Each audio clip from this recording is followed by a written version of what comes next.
Hello दोस्तों, नमस्कार। कथा कहानी में आज एक शख्सियत के बारे में बात करेंगे। शख्सियत हैं साहित्यकार सानी। सानी के बारे में लिखा है वरिष्ठ पत्रकार अमरीक सिंह ने। तो अमरीक सिंह के आलेख को आप सब लोगों के सामने प्रस्तुत कर रहे हैं। सानी का आज जन्मदिन है, उसी उपलक्ष्य में उनके बारे में अमरीक सिंह का ये आलेख। काला जल एक उपन्यास नहीं बल्कि एक महान दस्तावेज है। किसी महान लेखक का हासिल और क्या हो सकता है कि महज एक कृति उसे किदवंती बना दे और चाह कर भी वह उस जैसी दूसरी रचना संभव ना कर पाए। इसलिए कहा जाता है कि काला जल सानी का कीर्ति स्तंभ भी है और समाधि लेख भी। हिंदी बल्कि कहना चाहिए कि हिंदुस्तानी उपन्यास के विकास क्रम में काला जल की दस्तावेजी अहमियत पहले संस्करण प्रकाशन काल 1965 से ही स्थापित हो गई थी। यह सानी की वह महान रचना है जिसने उन्हें भरपूर युवावस्था में ही फेमस कर दिया था, महानता के निकट पहुंचा दिया था। प्रेमचंद यशपाल का युग था और तब उपन्यास काला जल और इसके रचयिता सानी का होना एक ऐतिहासिक घटना हो गई थी।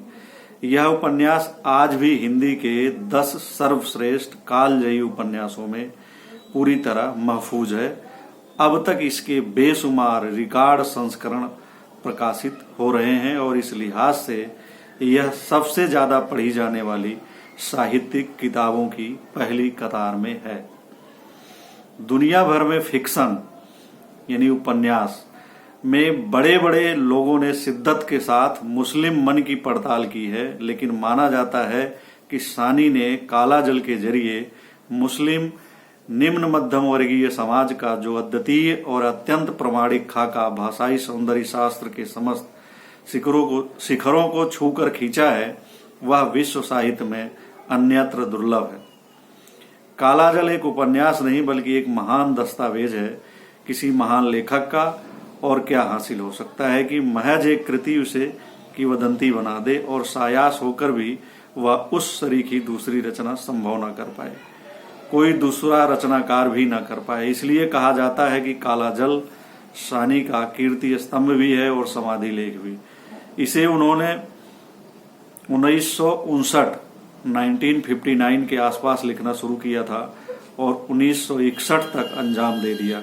इस अवधि तक सानी बाकी सब भूलकर काला जल को सुपुर्दे ये कलम करते रहे। प्रख्यात समालोचक डॉक्टर धनंजय वर्मा इसकी रचना प्रक्रिया के चश्मदीद गवाह हैं। यह उपन्यास उन्हीं को समर्पित है।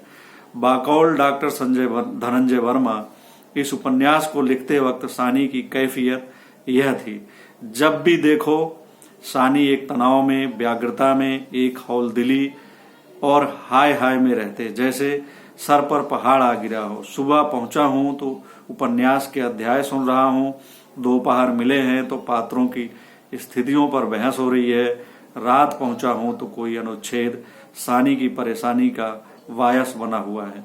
कलम रख, चश्मा उतार, एक हथेली पर चेहरा टिकाए सोच रहा है या लिखे हुए को 2-2, 3-3 बार जोर जोर से पढ़कर तोला जा रहा है।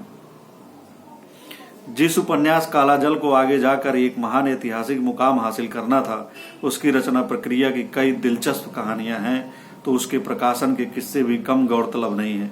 इसकी हस्तलिखित पांडुलिपि 372 पेज की थी।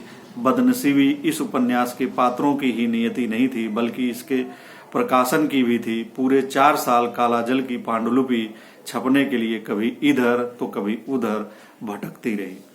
राजकमल प्रकाशन के पास 2 वर्ष बंधक रहने के बाद अंततः 1965 में राजेंद्र यादव के अक्षर प्रकाशन से इसका संस्करण आया। आलोचकों और पाठकों के बीच यह एक बड़ी बेचैन साहित्यिक घटना बन गया। मुस्लिम मन की गहरी परतों को इससे पहले किसी कलम ने इस मानिंद नहीं खोला था।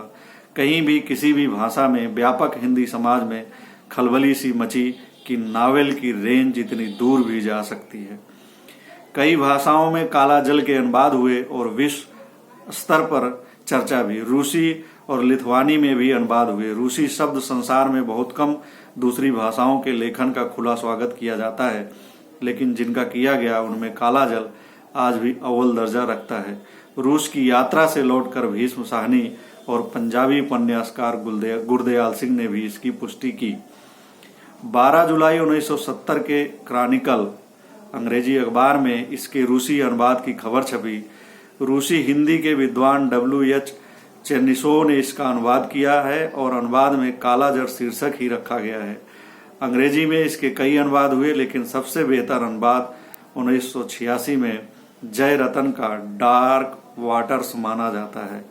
हैदर जाफरी सैयद ने इसका उर्दू अनुवाद किया तो मंदुर सुकुमारन ने मलयालम में अनुवाद किया। अन्य कई भाषाओं में काला जल अनुदित हुआ और अब तक अनुवादों के संस्करण भी निरंतर आ रहे हैं।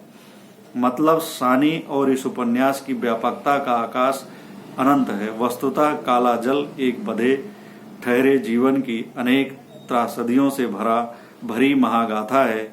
इस उपन्यास में दरपेश हाशिए के मुस्लिम समाज के अहम सवालों के जवाब अभी भी नदारद हैं, साहित्य से भी और राजनीति से भी। इसे बेवजह ही आजादी के बाद के भारतीय कथा साहित्य में एक क्लासिक का दर्जा हासिल नहीं हुआ है। अनुभवों की अत्यंत सघन बुनावट, जीवन स्थितियों का बेहद सूक्ष्म और प्रामाणिक चित्रण और पात्रों के संस्कारों की जबरदस्त गहरी पकड़ फिलहाल तक किसी अन्य भारतीय उपन्यास में नहीं मिलती है।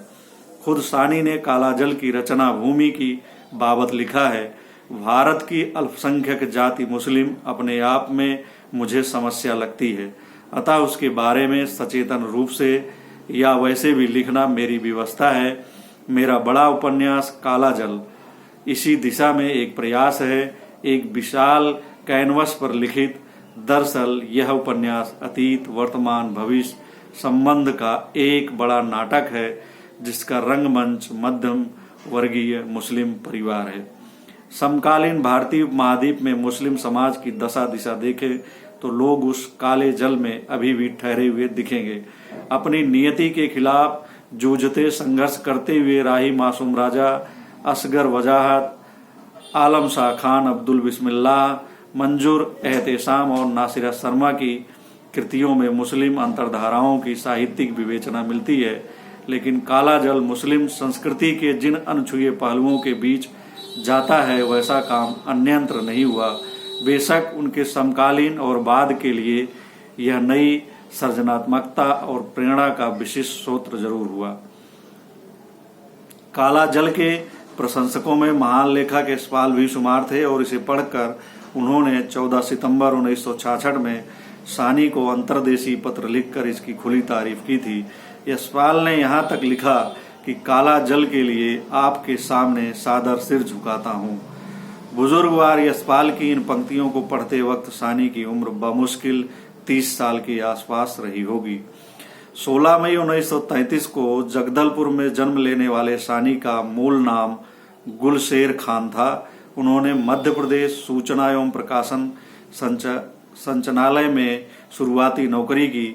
1972 में वह मध्य प्रदेश साहित्य परिषद के सचिव नियुक्त हुए। साक्षात्कार पत्रिका के संस्थापक संपादक बने।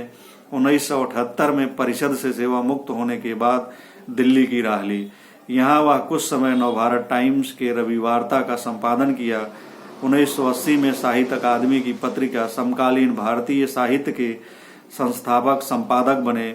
उन्हें बेहद निर्मम और निष्पक्ष संपादक माना जाता था। उन्होंने काला जल के अतिरिक्त कई अन्य उपन्यास, कहानियां और रिपोर्टाज लिखे। वैचारिक लेखन भी किया। 10 फरवरी 1995 में उनका जिस्मानी अंत गुर्दों की बीमारी के चलते हुआ। धन्यवाद दोस्तों।